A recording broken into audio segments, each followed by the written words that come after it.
Perkenalkan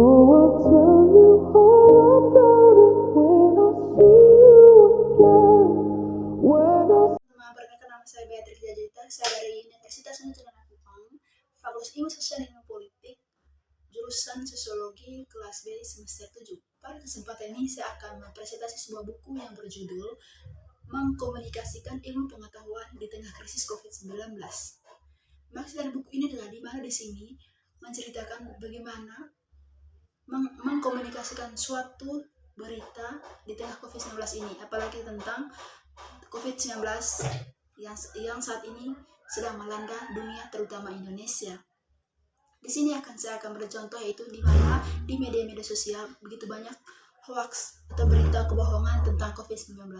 Untuk mempersingkat waktu, saksikan berikut ini. Apa nih, lihat muka berdua saja. Balas lah dia yang berdua sih. Misalnya kami kan tadi malam undang kamu tuh biar bakar-bakar, tapi kamu datang. Itu makanya saya suka. Wah, iya, kok tipu sekali. Nih. Kau yang bilang gini, oh iya, sebentar saya dengan open ke situ. Ini salah palsu. Bagaimana kau tidak mau datang ke pos? malam sudah makan. Iya, bagaimana Ini ini COVID nih? Apa COVID ngomong COVID nih? Maksudnya Kak, tiap hari ini semakin naik kan? Atau sekarang sudah turun Kak? sekarang sudah turun kan, ini sudah vaksin semua tuh. Kampus sudah mulai ini apa? Kayaknya bulan Oktober offline. Iya, saya dengar sih gitu. Oh, berarti kita, kalau saya baca nonton TV One tuh, kalau di Jakarta kayak ini sudah apa online lagi kan banyak ini. Memang minggu kemarin tuh mereka sekolah tetap muka. Pas sampai di gerbang tuh mereka harus tes PCR gitu. Tiba-tiba Tapi kan Indonesia sudah hijau tuh sekarang. Iya. Apa? Iya. Hijau guys. Zona hijau, Masih iya. ini di gue ini ulangi. Tidak Itu sudah hijau. makanya mereka kembali apa lagi online lagi, kan banyak orang tua yang tidak dikasih izin mereka di sekolah. Ayo ngomong tentang COVID nih kamu nih. Saya malas lah bahas tentang COVID. Kadang ayo ngomong tentang COVID ini. Kadang mereka buat berita hoax. Kadang kita percaya, kadang tidak. Apalagi di Facebook yang kalau kita nonton video-video di Facebook. Yang kenapa di Facebook? Di Facebook kan banyak berita-berita tentang COVID-19 nih toh. Misalnya kan kemarin tuh di NTT ini banyak yang terinfeksi. Halo. Ya selamat siang. Masuk. Oh iya, duduk apa nih? Masuk mana. Lihat lu ini betakku kan ya, lu muka sekarang ini. Pucat ngeri ha. Oh iya. Jangan kalau COVID nih. Bukan. Kemana mana? Jadi begini. Aman kok? Aman. Ini saya tadi malam ini mete. Ah. Ini sapi bolong ini untuk saudari. Kamu senari atau main tua? Kau jangan kamu senari sudah. Lihat lu bakulan nih mah. Jangan sampai. Betakku nih mah. Betul saudari ini. Oh iya, bu ini sampai di sana ini. Ini saya akan pakai masker tuh ini. Kebetulan ada di sana. Sekarang harus pakai masker. Terus ini sampai bawah nih ada informasi tidak jelas, maksudnya begini tuh. Mereka bilang ada yang apa, ada yang COVID, ada yang positif, ada yang reaktif. Jadi saya juga bingung nih. Tidak, sebelum masuk kapal itu mereka ada kenapa dulu kan? Tidak tes kan? Tidak, maksudnya yang COVID ini tes yang berita yang positif ini dia ada yang dari Amerika. Yang turun dari kapal atau yang sudah Tahu lagi, ini informasi kurang jelas tuh. Makanya ini hoax apa nih? Mungkin buat orang takut kok apa nih? Jadi kita juga pusing tuh. Apalagi kita ini, jalan jauh ke bawah nih, terus kita mete, pusing ke bawah nih, kita mau cari itu informasi lah. Terus kita dengan kita pulang sampai di sini mandi tidur. Tidak, kadang begini nih. Ini kalau misalkan penumpang yang kena positif itu mungkin karena mereka kecapean deh. Iya. Jadi suhu apa nih turun. Suhu tubuhnya iya tuh. Tidak, kalau saya rasa bukan penumpangnya yang positif. Misalnya kalau dia dari Manggarai atau dari Flores sana. Dan saya yang positif itu misalnya bawa berita itu orang yang di sininya, maksudnya orang yang dijemput di bawah. Kamu terpercaya lah COVID ini. Itu hari sah. Ini ya, bebu bakwa kecilnya. Iya. Di sini nih. Ini nih, dia ini dari Manggarai mau ke sini. Terus di Manggarai dia tes begini nih. Negatif. Positif, bukan negatif. Nah, sampai di bandara sini nih, karena mereka sampai di bandara memang negatif juga. Nah, sampai di lurah nih, mereka bilang tidak bisa, harus tes di Iya. kantor lurah. Tes di kantor lurah supaya memastikan tuh apakah dia benar-benar negatif atau positif. Sudah sampai di kantor lurah dia pergi begini positif.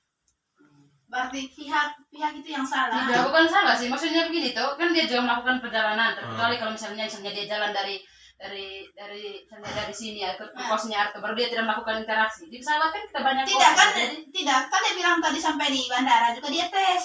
Dia Dia tes. tes saja kan dari Manggarai dari tadi. Manggarai dia tes di Manggarai, terus sampai di Terus. bandara sini tes Dia lagi. tes lagi. Terus ada kebijakan dari setiap RT ini bilang kalau ada pendatang baru segera lapor ke RT itu. Tes lagi di Dia- Terus lapor ke RT, lapor diri begini ini, tes di kelurahan situ, kebetulan di kelurahan situ ada buka ini tes ini suhu badan, dia dinyatakan positif gitu, dan sekarang dia di karantina. Saya bingung lah ini. Saya rasa kalau misalnya COVID-19 ini kalau cuma tensi di kita punya apa saja, maksudnya kayak yang 38, 39. Bagaimana kalau Maksudnya ini cek suhu gitu. Cek suhu. Bagaimana ini kak? Kita yang dari jauh toh, terus kita datang pas jam 11, 12 kan panas begitu toh. Sampai kita tes kan, maksudnya kita suhu kan baru kena matahari, jadi tinggi dia punya suhunya. Kalau suhu tidak menjadi masalah panas, maksudnya begini ya. Nah sampai itu saya juga ada dengar begini tuh beritanya yang COVID ini bisa juga dia menyebar lewat udara. Jangan sampai begini pas ini ke paman lewat ada udara COVID masuk ke dalam baru pas cek lagi dari Kita tidak COVID. begini, maksudnya begini tuh. Ini bukannya kita tidak percaya mengenai COVID, kita percaya COVID. Percaya sih. Tetapi begini, yang kita maksudnya kita ini sebagai masyarakat biasa nih, kita bingung mengenai informasi COVID ini. Ini kan kemarin ini saya ada apa semacam vlog di YouTube nih, ada beberapa berita ini. Tapi saya lupa tempatnya. Ini dia punya istri ini kan jatuh terus masuklah ke rumah sakit. Nah berapa hari di rumah sakit ini ibu ini meninggal. Nah terus kan sebelum dia masuk rumah sakit ini dites dulu, dicek dulu. Nah, ternyata dia negatif COVID-19. Nah pada saat dia meninggal ini dari pihak rumah sakit ini bahwa pasien ini meninggal dinyatakan positif COVID-19. Nah berdasarkan penjelasan dia punya suaminya di sini di itu video itu bahwa dia punya istri itu sebelum masuk rumah sakit itu dia jatuh terus dia masuk rumah sakit. Nah sebelum masuk rumah sakit ini dia tes bahwa hasilnya saya potong ya. Ya. Dia di rumah sakit berapa hari kalau kita? Berapa hari dalam jangka waktu berapa hari? Dia sampai begini. Pas Pokoknya- di rumah sakit kan dia 1 minggu ke 2 minggu ini saya sudah lupa, tapi memang benar adanya di YouTube ada. Kamu cari saja bahwa ini seorang pendeta dia punya istri itu meninggal itu sebenarnya bukan meninggal karena COVID-19, tapi berdasarkan keterangan dari pendeta itu bahwa dia terpaksa bahwa dia mau melakukan tanda tangan dia punya istri itu mati karena COVID-19. Jadi pada saat penguburannya juga ini dilakukan secara COVID-19. Nah sebelum melakukan penguburan ini dia suami bilang ini dia klarifikasi. saya punya istri itu meninggal bukan karena COVID. bukan, maksudnya saya punya istri ini meninggal dengan senjata ini dia meninggal itu dengan COVID-19 dan dia terpaksa melakukan hal tersebut. Terus dia hanya satu permintaannya saja bahwa saya punya istri ini sebelum dikuburkan saya minta itu 5 menit saja harus ada pemberkatan jenazah kalau tidak salah namanya. Itu harus bawa ke gereja dulu. Nah pada saat diperanakan dari rumah sakit ini dia pun saya pikir nih saya punya istri ini mau bawa ke ke gereja. Ternyata ini dari pihak COVID-19 ini langsung bawa ke tempat perkuburan. Nah pada saat sampai di tempat perkuburan ini itu yang memicu dia marah begitu. Itu yang pada saat sampai di tempat perkuburan ini dia lihat ini dia punya istri ini sudah kubur dan sudah digali dengan tanah di atasnya tuh. Nah dari pihak keluarganya tidak terima dan ada suami mengamuk, terus mereka gali lagi itu kubur bahwa berdasarkan apa yang mereka bicara itu kubur itu tidak dikuburkan dengan baik, masih lihat dia punya dia punya peti jenazahnya. Ya, itu kan jadi kubur COVID-19 hanya pakai iya tes tuh dan ditaruh. maksudnya begitu. Jadi dia kecewa atau maksudnya boleh dia ini dengan niatnya baik, maksudnya dengan terpaksa dan niatnya baik bahwa dia punya istri itu dinyatakan meninggal karena COVID-19 dan dia Maksudnya Karena saya terpaksa. begini ya Pri, kalau misalnya apa dia merasa tidak adil kalau misalnya dia istri ini dia rasa dia tidak COVID-19 yang walaupun pas diperiksanya dia COVID tuh, tapi kan berdasarkan faktanya dia bilang ini dia istri ini habis jatuh setelah itu dibawa ke rumah sakit dan ketika dicek dia negatif dan pas meninggalnya dia kan positif tuh. Iya. Kalau memang dia punya dia ada kemauan untuk menceritakan ke dokter atau ke pihak yang lain sebenarnya tanpa menyetujui apa yang mereka bilang atau misalnya begini harus dikuburkan secara COVID kan gitu. Kalau misalnya meninggal di rumah sakit tuh, kalau misalnya dia sudah positif berarti dia harus dikuburkan secara COVID. Kalau menurut saya kalau misalnya dia mau menentang pihak rumah sakit dari awal jangan Dari begini. awal. Tidak mungkin kalau misalnya gini dia positif terus diajukan misalnya permintaan harus diberkati di gereja apa di pihak kesehatan tidak akan mau begitu kalau misalnya dia sudah divonis COVID-19. Kalau saya begitu seharusnya dari awal dia kalau misalnya dia mau apa berontak dari awal gitu. Dia sampai begini setelah kubur baru ini pihak rumah sakitnya tidak siap dikuburkan secara COVID-19 baru dia mengamuk. Saya rasa tidak baik. Tidak, maksudnya begini, ini dia mengamuk, ini dia punya permintaannya itu tidak. Iya, tuh Nana, maksudnya begitu. Itu kan gini, kalau misalnya dari pihak rumah sakit, kalau misalnya orang sudah divonis COVID-19, Tidak boleh bawa mayat itu tidak boleh dibawa pulang atau misalnya dibawa ke rumah atau ke gereja tadi untuk pemberkatan itu tidak boleh. Kalau dia sudah divonis positif COVID-19. Iya, justru itu tadi ini pada saat permintaan ini dari pihak rumah sakitnya mau, maksudnya diizinkan untuk misa gitu 5 menit di gereja. Nah ternyata dalam perjalanan ini langsung ke tempat perkuburan itu yang dia tidak mau. Dan misalnya dalam proses perkuburan juga dia punya pihak keluarga, satupun dari pihak keluarga tidak ada di situ dan dia itu yang salah yang salahnya itu Tidak dia kan, kubur tuh tidak ada pihak keluarga. Sebenarnya harus ada salah satu sebelum dia baru ini yang lahat. Maksudnya begini juga ya. Kalau misalnya pihak rumah sakitnya buat begitu, misalnya dia menyetujui dia suami yang ini harus bawa itu mayat harus diberkati, pasti akan memicu konflik untuk masyarakat Indonesia. Kenapa hanya dia punya istri saja yang boleh intinya Nana Pri, maksudnya begini, kalau misalnya begitu tindakan dari rumah sakitnya jangan sampai memicu konflik untuk seluruh masyarakat Indonesia atau bahkan di luar negeri juga. Saya rasa begitulah.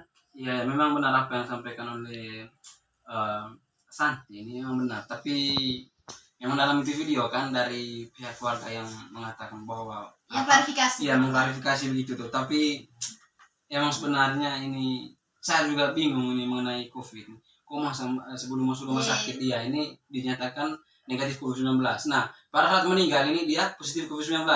Yang menjadi pertanyaannya kan begini tuh. Kalau pasien yang mati karena COVID-19 itu ada biaya untuk pihak rumah sakit. Bahkan uang itu mahal sekali.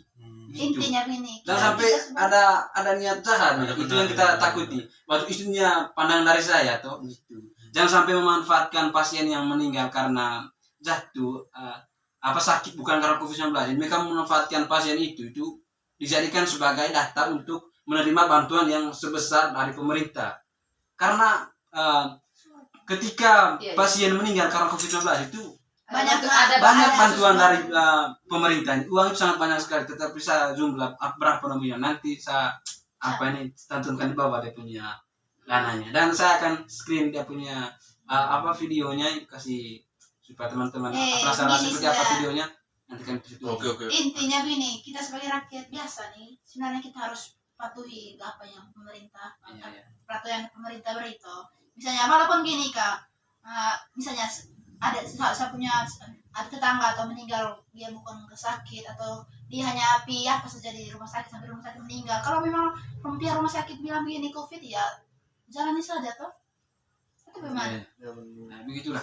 Intinya patuhi protokol kesehatan. Kesehatan. Bukan peraturan pemerintah. Peraturan pemerintah.